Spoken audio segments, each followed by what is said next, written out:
The trouble with climate change now is that we can't look back and say this is what will happen. We've never been in a position in which the temperature has risen so far and so fast, that the carbon in the atmosphere has been so great. We've never been in that position before. And what worries me most is that it does seem that climate change is changing at the top of the expectation of scientists. The scientists were right, not saying they were wrong, but it's the top of their expectation.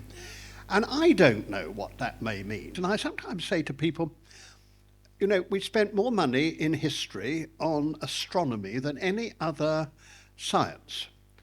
And yet, we have never found another world which is capable of having life as we know it. I mean, we found a bit of lichen here and there, but I'm thinking about life as we know it.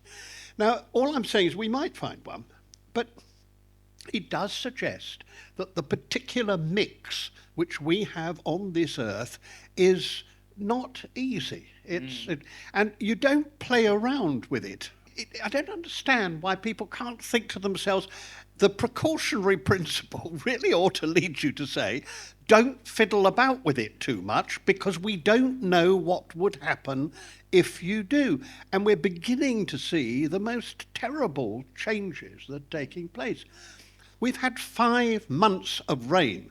I've got farmers living round me who neither had a harvest last year, nor can they actually plant for the next harvest. That's what's happening. It's never happened before.